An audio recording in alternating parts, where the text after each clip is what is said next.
नमस्कार दोस्तों, मैं हूं सुंदर सिंह मेहरा और हाउ टू हिंदी के यूट्यूब चैनल में आप सभी का स्वागत है।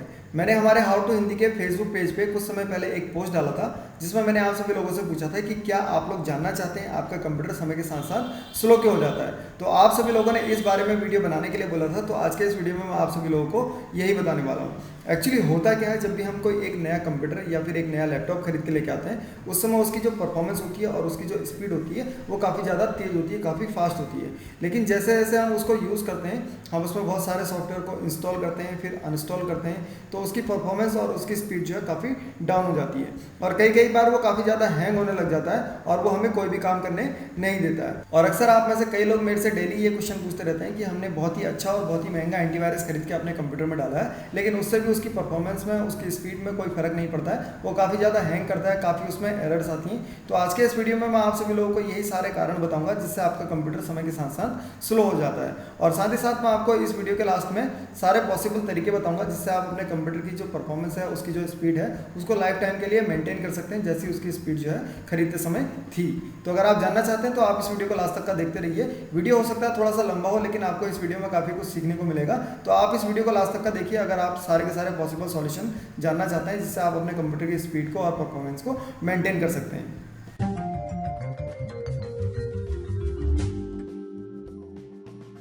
तो वीडियो में आगे बढ़ने से पहले मैं आप सभी लोगों को एक सिंपल से एग्जांपल के साथ समझाने की कोशिश करता हूं। हो सकता है आपको उससे जल्दी समझ में आ जाए। जैसे मान लीजिए आप कोई एक नई गाड़ी लेते हैं, जैसे आप कोई एक नई बाइक लेते हैं, स्कूटी लेते हैं या फिर कार लेते हैं, और आप जैसे जैसे उसको चलाते हैं तो आप उसकी सर्विसिंग टाइम टाइम पर कराते रहते हैं। और अगर आप उसकी सर्विसिंग कराना छोड़ देते हैं तो उसमें बहुत सारी प्रॉब्लम आ जाती है। जैसे स्पार्क प्लग में कार्बन आ सकता है, आपके एयर फिल्टर में कचरा आ जाता है, ऑयल फिल्टर में कचरा आ जाता है और उसमें बहुत सारी खराबी आने लग जाती है। और अगर आप उसकी सर्विसिंग को टाइम टाइम पर कराते रहते हैं तो उसमें कोई भी प्रॉब्लम नहीं आती है, उसकी जो परफॉर्मेंस है वो मेंटेन रहती है।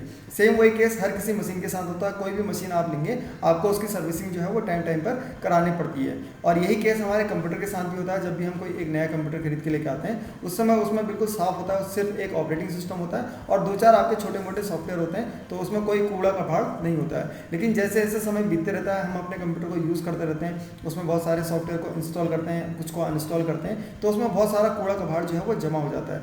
और माइक्रोसॉफ्ट के ऑपरेटिंग सिस्टम जैसे window XP, window Vista, window 7, window 8, window 10, इनमें किसी के पास भी built in self cleaning functionality नहीं है, जिससे जो कूड़ा कभाड़ आपके कंप्यूटर में जमा रहता है वो बिल्कुल भी साफ नहीं होता है और उससे आपके कंप्यूटर की जो स्पीड है, उसकी जो परफॉर्मेंस है, स्पीड है, वो काफ़ी ज़्यादा स्लो हो जाती है जैसे जैसे टाइम बीतता है। तो चलिए अब मैं आप सभी लोगों को बताता हूँ कि ऐसे कौन कौन से कारण होते हैं जिससे आपके कंप्यूटर में कूड़ा कभाड़ जमा हो जाता है और वो क्लीन नहीं होता और आप उसको कैसे क्लीन कर सकते हैं। तो यहाँ पर देखिए, जो सबसे पहला बड़ा कारण होता है आपके कंप्यूटर की स्पीड को स्लो करने का, वो होता है अनयूज्ड रजिस्ट्री की।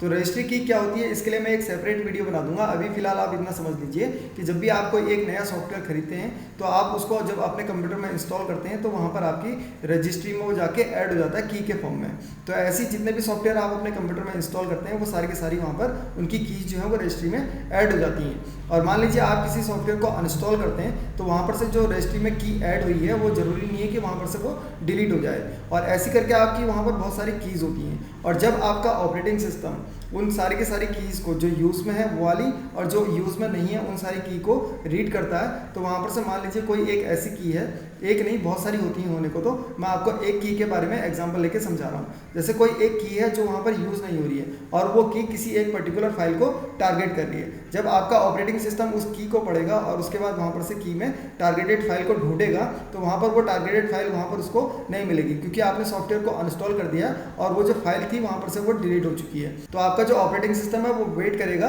उस फाइल की एरर के लिए कि वहाँ पर फाइल नॉट फाउंड की एरर आ जाए। तो ऐसे करके आपके उसमें बहुत सारी अनयूज्ड की होती हैं जो आपके उसमें आपके ऑपरेटिंग सिस्टम को बार बार एरर देती हैं कि फाइल नॉट फाउंड या कोई DLL नॉट फाउंड, इस टाइप की जो एरर आती है उसके लिए आपका जो कंप्यूटर है, आपका ऑपरेटिंग सिस्टम है, वो वेट करता है। तो ये सारा जो वेट होने का टाइम होता है ये आपके कंप्यूटर को क्या करता है, स्लो करता है। जैसे मैं यहाँ पर आपको एक एग्जांपल लेके समझाता हूँ, मैं आपको दिखाता हूँ अपने कंप्यूटर में जाके, आपको पता चल जाएगा कि कौन कौन सी की होती हैं और कैसे आप उनको डिफ्रैगमेंट कर सकते हैं। चलिए कंप्यूटर पे और मैं आप सभी लोगों को बताता हूँ कि कैसे आप अपनी रजिस्ट्री की जितनी भी सारी जो अनयूज्ड की हैं आप उनको डिफ्रैगमेंट कर सकते हैं। तो यहाँ पर से देखिए अब हम अपने कंप्यूटर में आ गए हैं। अब मैं आपको दिखाता हूँ कि हमारे कंप्यूटर में कितनी अनयूज्ड रजिस्ट्री की होती हैं जो हमारे ऑपरेटिंग सिस्टम को बार बार एरर देती हैं। तो यहाँ पर देखिए जिस सॉफ्टवेयर की हेल्प से मैं आप सभी लोगों को बता रहा हूँ उसका नाम है सी क्लीनर। इसके लिए मैंने एक सेपरेट वीडियो बनाया है, उसका लिंक आपको वीडियो के डिस्क्रिप्शन में मिल जाएगा या इस वीडियो के लास्ट में मिल जाएगा, जिसमें मैंने सी क्लीनर के बारे में सब कुछ बनाया कि कैसे आप इसको डाउनलोड कर सकते हैं, कैसे आप इसको यूज़ कर सकते हैं। तो ये एक फ्री सॉफ्टवेयर है, काफ़ी अच्छा सॉफ्टवेयर है। आप इस वीडियो के लास्ट में आपको लिंक मिल जाएगा, आप वहाँ पर से इस वीडियो को देख सकते हैं और सीख सकते हैं कि कैसे आप सी क्लीनर को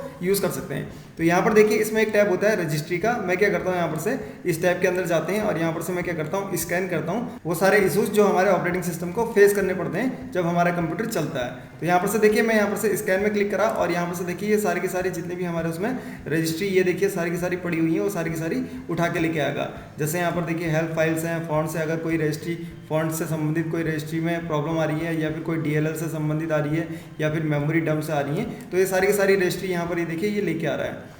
तो ये सारी की सारी जो रजिस्ट्री हैं ये हमारे ऑपरेटिंग सिस्टम को टाइम टाइम पर क्या करती हैं, एरर देती हैं, जिससे हमारा ऑपरेटिंग सिस्टम जो करता है हमारे कंप्यूटर की परफॉर्मेंस को और उसके स्पीड को लो कर देता है, क्योंकि जो हमारा ऑपरेटिंग सिस्टम होता है वो ज़्यादातर इन्हीं रजिस्ट्री की में बिजी रहता है। तो हम क्या करेंगे इन सारी की सारी कीज़ को क्या करेंगे डिलीट कर देंगे। जैसे यहाँ पर देखिए आपके पास एक ऑप्शन होता है फिक्स सेलेक्टेड इशू, मैं इसमें क्लिक करता हूँ और उसके बाद यहाँ पर ही हमसे बोल रहा है कि अगर आप इसका बैकअप रखना चाहते हैं तो येस कर लीजिए, अगर नहीं रखना चाहते हैं तो नो कर लीजिए। तो अगर आप यहाँ पर से श्योर नहीं है कि आप कौन सी रजिस्ट्री की डिलीट कर रहे हैं तो आप यहाँ पर से इसका बैकअप ले सकते हैं। तो मैं अभी यहाँ पर क्या करता हूँ इसका बैकअप नहीं लेता हूँ, मैंने नो में क्लिक करा और यहाँ पर ये देखिए 119 मेरे उसमें रजिस्ट्री की जो है वो प्रॉब्लम कर रही है। तो यहाँ पर से मैं क्या करता हूँ ये सारी की सारी फिक्स कर देता हूँ। तो जैसे मैंने यहाँ पर फिक्स करा तो देखिए सारी की सारी प्रॉब्लम जो है वो सॉल्व हो गई है। ऐसा करके आपके उसमें बहुत सारी रजिस्ट्री की होती हैं, आप उनको सॉल्व कर लीजिए। तो अब आप सभी लोगों को रजिस्ट्री की के बारे में पता चल गया है और ये भी पता चल गया है कि जो भी आपके कंप्यूटर में अनवांटेड रजिस्ट्री की है आप उसको कैसे डिफ्रैगमेंट कर सकते हैं, कैसे उसको फिक्स कर सकते हैं। तो अब बात आती है कंप्यूटर स्लो होने का जो दूसरा सबसे बड़ा कारण है वो क्या है। जो दूसरा सबसे बड़ा कारण है वो है आपकी बैकग्राउंड प्रोसेस, जो आपके कंप्यूटर के बैकग्राउंड में चलती हैं और आप सभी लोगों को पता भी नहीं चलता है कि वो बैकग्राउंड में कुछ प्रोसेस चल रही हैं। और उससे होता ये है कि जो भी प्रोसेस बैकग्राउंड में चलती हैं वो आपके रैम को कंज्यूम करती हैं और जिस प्रोसेस को आप चलाना चाहते हैं करंट टाइम में उसको रैम मिलने में टाइम लग जाता है। और अगर आप किसी प्रोसेस को करंट टाइम में चलाना चाहते हैं और उसके पास रैम अवेलेबल नहीं है तो जो आपका ऑपरेटिंग सिस्टम है वो रैम के मैनेजमेंट में टाइम लगा देता है। आपकी जो करंट प्रोसेस है उसको रैम दिलाने में वो टाइम लगा देता है, इससे आपका कंप्यूटर काफ़ी स्लो हो जाता है। तो अब बात आती है कि ये बैकग्राउंड प्रोसेस होती क्या है और ये कहाँ से क्रिएट होती हैं। तो मैं आप सभी लोगों को कंप्यूटर में लेके चलता हूँ और मैं आपको दिखाऊंगा कि ये बैकग्राउंड प्रोसेस कहाँ से क्रिएट होती है और आप इसको कैसे इनेबल और डिसेबल कर सकते हैं। तो चलिए चलते हैं कंप्यूटर में और सीख लेते हैं कि बैकग्राउंड प्रोसेस कैसे आप इनेबल और डिसेबल कर सकते हैं। तो बैकग्राउंड प्रोसेस को इनेबल और डिसेबल करने से पहले मैं आप सभी लोगों को बता देता हूं कि बैकग्राउंड प्रोसेस क्या होती हैं और ये आपके कंप्यूटर में अपने आप कैसे क्रिएट हो जाती हैं। तो देखिए जब भी आप अपने कंप्यूटर में कोई भी सॉफ्टवेयर को इंस्टॉल करते हैं तो वो सॉफ्टवेयर क्या करता है आपके कंप्यूटर के स्टार्टअप प्रोसेस में अपना एक सॉफ्टवेयर का लॉन्चर डाल देता है। उससे होता ये है कि जब भी आप अपने कंप्यूटर को ऑन करें तो वो सॉफ्टवेयर भी बैकग्राउंड में चल जाए, मतलब उसको रैम एलोकेट हो जाए और जब आप उस सॉफ्टवेयर को कंप्यूटर ऑन होने के बाद चलाएं तो वो तुरंत चल जाए, क्योंकि रैम में तो वो कंप्यूटर ऑन होने के टाइम से ही मौजूद है तो वो जल्दी से चल जाता है और आपको लगता है कि ये सॉफ्टवेयर काफ़ी फास्ट है। और ऐसे ही बहुत सारे सॉफ्टवेयर आपके कंप्यूटर ऑन होने के साथ ही रैम में लोड हो जाते हैं। तो ये सारे के सारे जो सॉफ्टवेयर होते हैं इनकी जो प्रोसेस होती है उन्हीं सबको बोलते हैं बैकग्राउंड प्रोसेस। और ये कुछ सॉफ्टवेयर के लिए सही भी है जिन्हें आप रोज़ इस्तेमाल करते हैं, लेकिन जिन सॉफ्टवेयर को आप रोज़ इस्तेमाल नहीं करते और वो आपके कंप्यूटर के रैम को कंज्यूम करते हैं और आपकी इंपॉर्टेंट सॉफ्टवेयर को रैम में लोड होने में टाइम लग जाए, ये बिल्कुल भी सही नहीं है। ये आपके कंप्यूटर को स्लो करते हैं, क्योंकि अगर आपकी रैम भरी रहेगी तो आप जिस सॉफ्टवेयर को करंट टाइम में यूज़ करना चाहते हैं उसको रैम में लोड होने में टाइम लगेगा और प्रोसेसिंग में भी टाइम लगेगा, जिससे आपका कंप्यूटर स्लो हो जाएगा। और अगर आप किसी हैवी सॉफ्टवेयर या फिर गेम को इस्तेमाल कर रहे हैं और रैम में उसको प्रोसेस करने के लिए जगह नहीं है तो आपका कंप्यूटर रैम को खाली करने में बिजी हो जाएगा और वो हैंग भी हो जाता है। और कभी कभी आपको अपने कंप्यूटर ऑन करते समय कुछ एरर का सामना करना पड़ता होगा, जैसे DLL नॉट फाउंड या file not found, EXE not found. इस टाइप की एरर भी कई बार देखी जाती हैं। वो इसलिए देखी जाती हैं, मान लीजिए आपने कोई सॉफ्टवेयर इंस्टॉल करा और उसने अपने स्टार्टअप प्रोसेस में कोई सॉफ्टवेयर का लॉन्चर डाल रखा और वो जो लॉन्चर है वो किसी पर्टिकुलर फाइल को टारगेट करता हो और मान लीजिए आपने उस सॉफ्टवेयर को अनइंस्टॉल कर दिया, तो ज़रूरी नहीं है वहाँ पर से जो आपका लॉन्चर स्टार्टअप प्रोसेस में पड़ा है वो भी डिलीट हो जाए, और जो लॉन्चर वहाँ पर पड़ा है जब वो रन होता है तो वो किसी पर्टिकुलर फाइल को ढूंढता है, और वो फाइल अगर उसको नहीं मिलती है तो वहाँ पर आपका ऑपरेटिंग सिस्टम जो है वो उस एरर के लिए वेट करता है कि फाइल नॉट फाउंड या फिर DLL नॉट फाउंड, इस टाइप की एरर के लिए वो वेट करता है, और इससे आपका कंप्यूटर काफ़ी स्लो हो जाता है, तो आपका कंप्यूटर ऑन होने में टाइम लगाता है। तो चलिए अब मैं आपको बैकग्राउंड प्रोसेस का एग्जांपल दिखा देता हूं, जिससे आपको समझ में आ जाएगा कि आपके कंप्यूटर में बैकग्राउंड प्रोसेस कैसे चलती हैं और आप इसको कैसे इनेबल और डिसेबल कर सकते हैं। तो यहाँ पर देखिए आपको अपने कंप्यूटर में करना क्या होगा, विंडो और R एक साथ प्रेस करना होगा। तो जैसे आप विंडो और R एक साथ प्रेस करते हैं तो यहाँ पर से देखिए रन प्रॉम्प्ट खुल जाता है। उसके बाद यहाँ पर आपने लिखना होगा MS config, मतलब माइक्रोसॉफ्ट कॉन्फ़िगरेशन। उसके बाद आपको यहाँ पर ओके में क्लिक करना होगा। तो जैसे आप यहाँ पर से ओके में क्लिक करेंगे तो आपके पास यहाँ पर एक और विंडो खुल जाएगी, जिससे आप यहाँ पर से कॉन्फ़िगर कर सकते हैं अपने ऑपरेटिंग सिस्टम को। तो यहाँ पर देखिए आपके पास एक और टैब होता है स्टार्टअप का। तो यहाँ पर से आपने क्या करना होगा, स्टार्टअप में क्लिक करना होगा। तो यहाँ पर से देखिए विंडो 7 के लिए मैंने वीडियो बनाया है कि विंडो 7 में कैसे आप अपने स्टार्टअप प्रोसेस को मैनेज कर सकते हैं। जब भी आपका कंप्यूटर खुलता है आप यहाँ पर से डिसाइड कर सकते हैं कि कौन कौन से सॉफ्टवेयर आपके कंप्यूटर खुलने के साथ लॉन्च हों। तो यहाँ पर विंडो 7 के लिए मैंने वीडियो बनाया है, विंडो 8 में मैं अभी आपको बता देता हूँ। तो यहाँ पर से विंडो 8 के लिए हमें क्या बोल रहा है, टास्क मैनेजर में भेज रहा है। तो मैं यहाँ पर से क्या करता हूँ, इसमें क्लिक करता हूँ, और जैसे मैं यहाँ पर से इसमें क्लिक करूँगा तो यहाँ पर से देखिए हमारा टास्क मैनेजर जो है ये खुल गया है। उसके बाद यहाँ पर देखिए मैं यहाँ पर आपके पास ये डायरेक्ट स्टार्टअप का टैब आ जाता है। इससे पहले मैं आप सभी लोगों को दिखा देता हूँ कि बैकग्राउंड में हमारी कौन कौन सी प्रोसेस चलती है। तो मैं यहाँ पर शॉर्ट कर देता हूँ नेम के हिसाब से, और जैसे मैं यहाँ पर से ये देखिए प्रोसेस सारी की सारी प्रोसेस मैं यहाँ पर आपको लेके आता हूँ। तो यहाँ पर देखिए आपके पास बैकग्राउंड प्रोसेस खूब सारी यहाँ पर पड़ी हुई है। जैसे यहाँ पर देखिए ये सारी की सारी हमारी क्या कर रही है, रैम को कंज्यूम कर रही हैं, मतलब रैम में ये जगह ले रही हैं। कुछ प्रोसेस इसमें ऐसी हैं जिनको मैं यूज़ नहीं भी कर रहा हूँ। जैसे यहाँ पर देखिए मैं अभी गूगल क्रोम को यूज़ नहीं कर रहा हूँ, लेकिन ये हमारे यहाँ पर रैम में एक्टिव है, मतलब ये रैम में जगह ले रहा है। तो यहाँ पर से मैं क्या कर सकता हूँ, इनको एंड टास्क कर सकता हूँ। तो ठीक है, जितनी भी आपके इसमें बैकग्राउंड में प्रोसेस चल रही होंगी आप इनको क्या कर लीजिए, इनको एंड कर लीजिए। तो यहाँ पर देखिए बहुत सारे एक्सटेंशन जो है ये गूगल क्रोम के चल रहे हैं। तो ऐसे करके आप क्या कर सकते हैं, इन जितनी भी प्रोसेस आपके उसमें चल रही है बैकग्राउंड में, आप इन सभी को क्या कर सकते हैं, एंड कर सकते हैं। और अगर आप चाहते हैं कि जब भी आपका कंप्यूटर ऑन हो उस समय कौन कौन सी प्रोसेस जो है वो आपकी चलें, तो आप यहाँ पर से डिसाइड कर सकते हैं। आपने क्या करना होगा, यहाँ पर स्टार्टअप में आना होगा। जैसे यहाँ पर स्टार्टअप में आएंगे तो यहाँ पर से देखिए जैसे ये एक कोई सॉफ्टवेयर है वंडरशेयर का स्टूडियो, और यहाँ पर से देखिए ये इनेबल्ड है, मतलब जब भी मैं कंप्यूटर खोलूँगा तो यहाँ पर से ये भी चल जाएगा। और अगर आपने इसको डिसेबल करना होगा तो इसको सेलेक्ट करिए, और यहाँ पर से देखिए आपके पास ऑप्शन होता है डिसेबल का, तो आप यहाँ पर से डिसेबल कर लीजिए। तो अब ये जो मैं कंप्यूटर ऑन करूँगा तो ये सॉफ्टवेयर क्या होगा, डिसेबल रहेगा, ये ऑन नहीं होगा। सेम यही देखिए डिसेबल है, और यहाँ पर से देखिए जो आपके अनवांटेड सॉफ्टवेयर हैं, जैसे यहाँ पर देखिए स्काइप है, यहाँ पर से ये भी क्या होता है, इनेबल होता है। मैंने इसको डिसेबल कर रखा है। और यहाँ पर देखिए जैसे इंटरनेट डाउनलोड मैनेजर है, ये यहाँ पर इनेबल है, तो मैं यहाँ पर से इसको भी डिसेबल कर देता हूँ। तो ऐसे जितने भी सॉफ्टवेयर आपके उसमें अनवांटेड हैं आप उनको क्या करें, यहाँ पर से डिसेबल कर दें। जब भी आपका कंप्यूटर ऑन होता है तो ये सारी की सारी प्रोसेस जो है वो नहीं चलनी चाहिए। इससे होगा क्या, जब भी आप अपने कंप्यूटर को ऑन करेंगे आपका कंप्यूटर जो है वो तुरंत से चल जाएगा, एकदम से चल जाएगा, उसमें ज़्यादा टाइम नहीं लगेगा जब भी आपका कंप्यूटर ऑन होता है। तो यहाँ पर से देखिए आप सभी लोगों को पता चल गया होगा कि स्टार्टअप प्रोसेस क्या होती है, बैकग्राउंड प्रोसेस क्या होती है, और आप इनको कैसे इनेबल और डिसेबल कर सकते हैं। तो अब आप सभी लोगों को पता चल गया है कि कैसे आप अपने कंप्यूटर की स्टार्टअप प्रोसेस को इनेबल और डिसेबल कर सकते हैं, और जो भी प्रोसेस आपके बैकग्राउंड में चल रही है आप उसको आसानी से टर्मिनेट कर सकते हैं, जिससे आपकी रैम का जो अननेसेसरी यूटिलाइजेशन हो रहा था आप उसको आसानी से रोक सकते हैं, और आप अपने कंप्यूटर की परफॉर्मेंस जो है उसको मेंटेन कर सकते हैं। अब बात आती है कि तीसरा ऐसा कौन सा कारण है जिससे हमारे कंप्यूटर की स्पीड और परफॉर्मेंस जो है वो डाउन हो जाती है। जो तीसरा सबसे बड़ा कारण है वो है कूड़ा कचरा, जो भी आपके कंप्यूटर में टाइम टाइम पर बढ़ जाता है। अभी आगे मैं आपको बताऊंगा कि कैसे आपके उसमें कूड़ा कचरा जो है वो बढ़ जाता है। अब पहले मैं आपको बता देता हूँ कि जो ये कूड़ा कचरा है इससे आपका कंप्यूटर कैसे डाउन हो जाता है, मतलब कैसे इसकी स्पीड जो है वो स्लो हो जाती है। जैसे मान लीजिए आपके उसमें 10 GB या फिर 20 GB का जो है कूड़ा कचरा जमा हुआ है, और आपके उसमें एक एंटीवायरस है जो आपके बैकग्राउंड में क्या करता है, जितनी भी फाइल्स हैं उन सभी को स्कैन करते रहता है टाइम टाइम पर।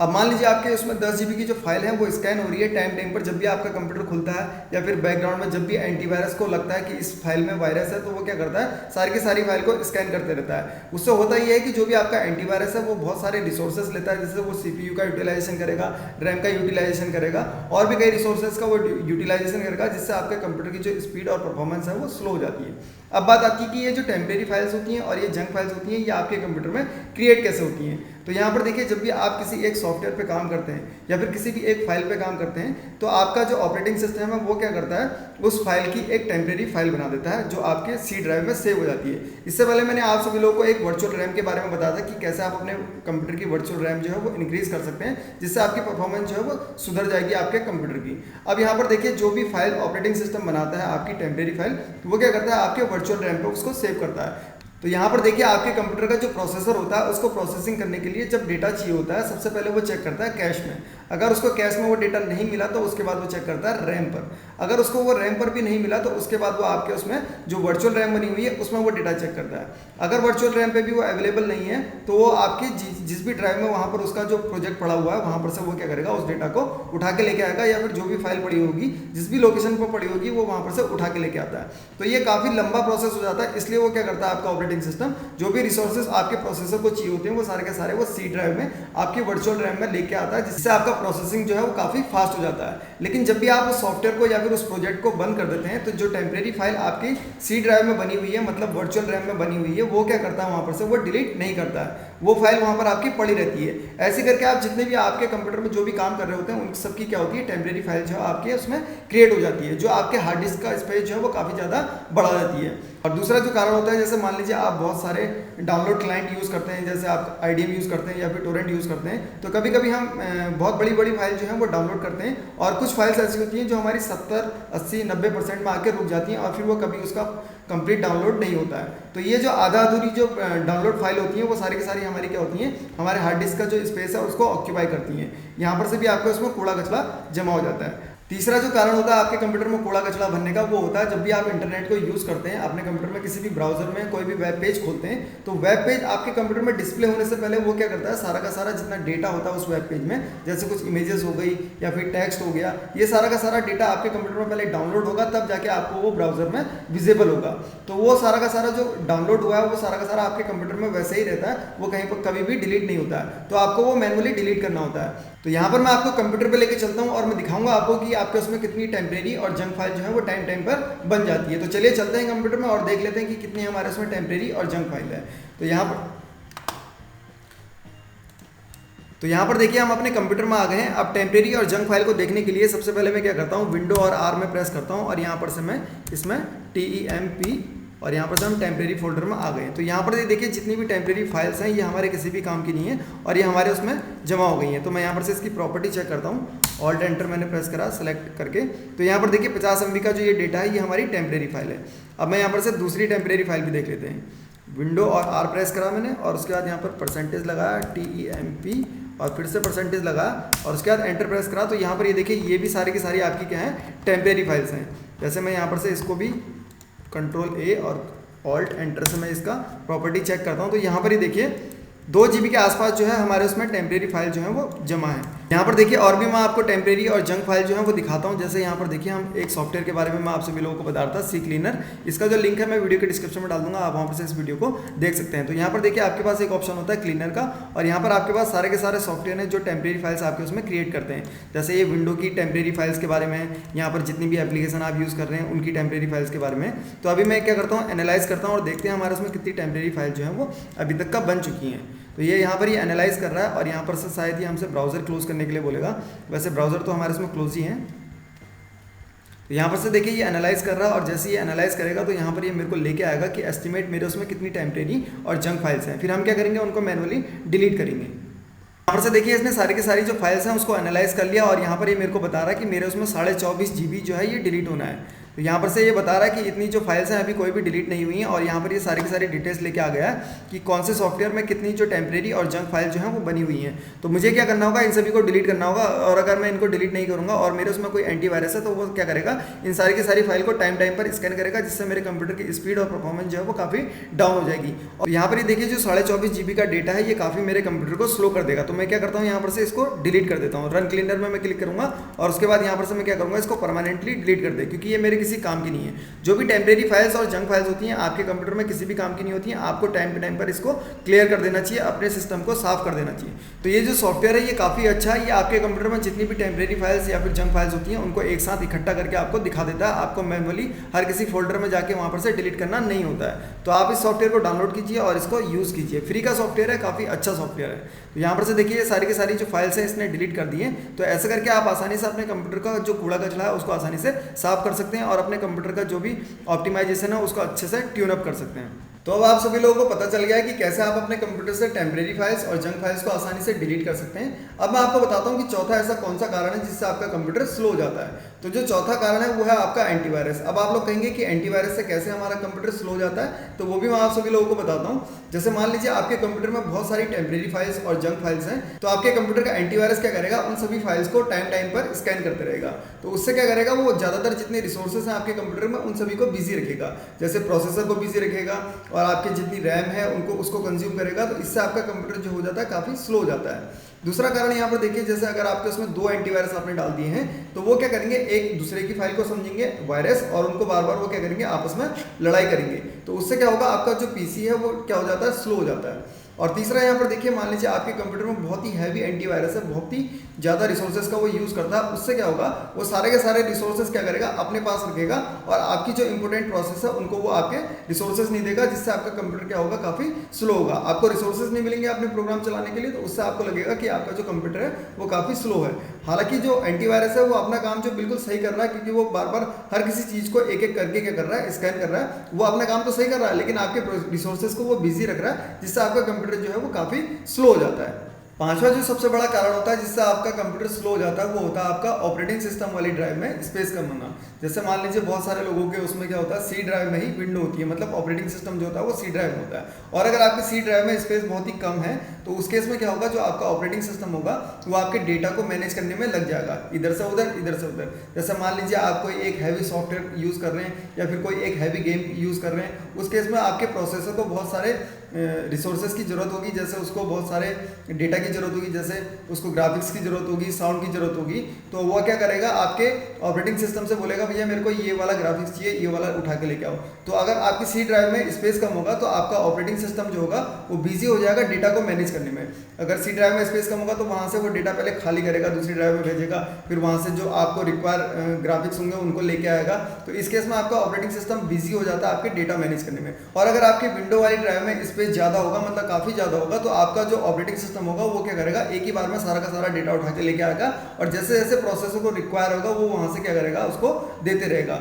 तो कोशिश करिए कि जिस भी ड्राइव में आपका ऑपरेटिंग सिस्टम है उसमें आपने काफ़ी ज़्यादा स्पेस जो है वो बचा के रखना है।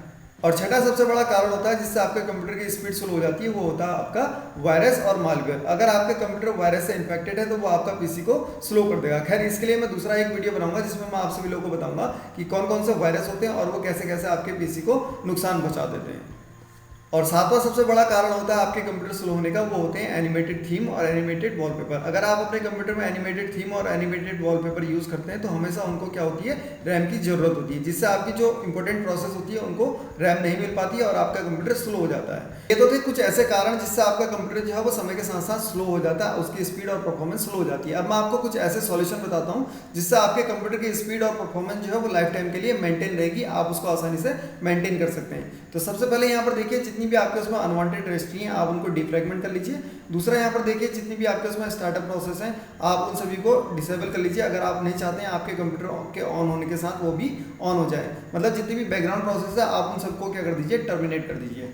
तीसरा यहाँ पर देखिए, आपके उसमें जितनी भी टेम्परेरी फाइल्स हैं, जंक फाइल्स हैं, इनकम्प्लीटेड डाउनलोड फाइल्स हैं और अगर आपके उसमें इंटरनेट का डेटा भी पड़ा हुआ है तो आप उन सभी को क्या कर लीजिए, डिलीट कर लीजिए। उसके बाद यहाँ पर देखिए, चौथा जो है आपके उसमें जितने भी अनवांटेड सॉफ्टवेयर्स हैं, प्रोग्राम्स हैं, उन सभी को अनइंस्टॉल कर लीजिए जिनको आप यूज़ नहीं करते हैं। उसके बाद यहाँ पर देखिए, कभी कभी आप अपने उसमें डिस्क क्लीनअप कर लीजिए, जैसे 6 महीने में 1 साल में डिस्क क्लीनअप भी कर लीजिए। और उसके बाद यहाँ पर देखिए, ऐसे एंटीवायरस का यूज़ कीजिए जो कम से कम रिसोर्सेज का यूज़ करता हो। और यहाँ पर देखिए, अगर आप हैवी यूज़र हैं तो आप कम से कम 1 साल में या फिर 6 महीने में आप अपने कंप्यूटर को दोबारा उसमें विंडो डाल दीजिए। तो अगर आपको ये वीडियो अच्छा लगा और आपके काम आया तो जरूर से इस वीडियो को लाइक कीजिए और अपने दोस्तों के साथ फेसबुक में, ट्विटर में, गूगल प्लस में जरूर से शेयर कीजिए, क्योंकि बहुत सारे लोगों को, ऑलमोस्ट सभी लोगों को ये प्रॉब्लम होती है कि उनका कंप्यूटर समय के साथ साथ स्लो हो जाता है। तो हो सकता है आपके एक शेयर करने से उनकी जो प्रॉब्लम है वो भी सॉल्व हो जाए। और अगर आपके मन में कुछ सवाल या फिर सुझाव है तो वो भी आप मुझे नीचे कमेंट बॉक्स में लिखकर पूछ सकते हैं या फिर बता सकते हैं। और अगर आपने अभी तक का how to Hindi YouTube channel subscribe नहीं किया तो यहीं कहीं पर आपको नीचे लाल रंग का बटन मिलेगा, आप वहां पर से क्लिक करके इसको सब्सक्राइब कर लीजिए। और ये आपको सब्सक्राइब कर लेना चाहिए क्योंकि हम इसमें कंप्यूटर, इंटरनेट, मोबाइल, वेब और टेक्नोलॉजी से संबंधित latest tips and tricks and tutorials डालते हैं जो कि हिंदी में होते हैं और बिल्कुल फ्री होते हैं। तो बिना समय गवाए अभी तुरंत सब्सक्राइब कर लीजिए। Thank you for watching, bye and take care. देखते रहिए, सीखते रहिए हाउ टू हिंदी।